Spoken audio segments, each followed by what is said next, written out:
मैं हूं आपके साथ शैलेंद्र पांडे। आज हम बात करेंगे कुंडली के राजयोगों के बारे में और कुंडली के दरिद्र योगों के बारे में।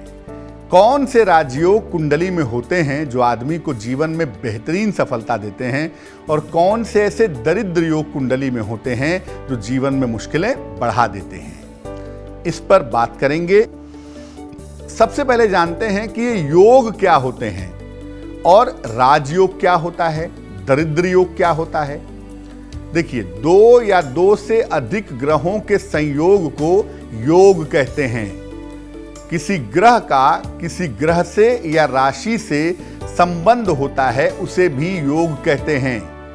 कुछ योग ऐसे होते हैं जो व्यक्ति को जीवन में अपार सफलता, धन, नाम और यश दिलवाते हैं, इनको राजयोग कहते हैं। और कुछ योगों से व्यक्ति को जीवन में धन का अभाव होता है, सामाजिक पारिवारिक जीवन में समस्या होती है, इनको दुर्योग या दरिद्र योग कहते हैं।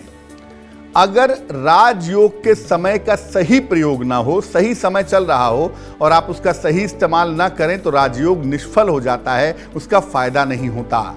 और अगर दुर्योग का सही समय पे उपाय कर लें, निदान कर लें, तो दुर्योग का जो प्रभाव है, दुष्प्रभाव है, ये काफी कम हो जाता है। अब ये जानते हैं कि कौन कौन से सामान्यतः राजयोग होते हैं और इनकी महिमा क्या है। पहला राजयोग होता है सूर्य और चंद्रमा से बनने वाले राजयोग। अनफा, सुनफा, दुर्धरा ये सूर्य से बनते हैं और चंद्रमा वाले हैं वेशी, वाशी और उभयचारी। पंच महापुरुष योग भी बड़ा महत्वपूर्ण राजयोग है। हंस योग, भद्र योग, मालव्य योग, रूचक योग और शश योग। चंद्र और बृहस्पति के संबंध से बनता है योग गजकेसरी योग। चंद्रमा और मंगल के योग से संबंध बनता है महालक्ष्मी योग। अगर कुंडली में अकेला बृहस्पति मजबूत हो जाए, केंद्र में बैठा हो, तो कुंडली में बेहतरीन राजयोग बन जाता है।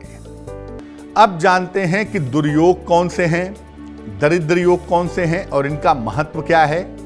चंद्रमा से बनने वाले जो दुर्योग हैं वो है किमद्रुम योग, ग्रहण योग।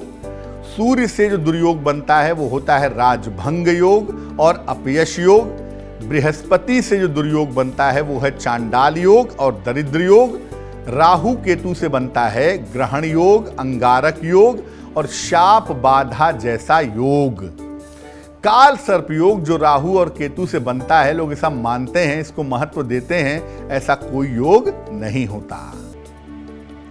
अब मान लिया कि कुंडली में कोई दुर्योग है, आ ही गया है, तो दुर्योग से बचने के लिए क्या करें। घर के मुख्य द्वार पर लाल रंग का एक स्वस्तिक लगाएं।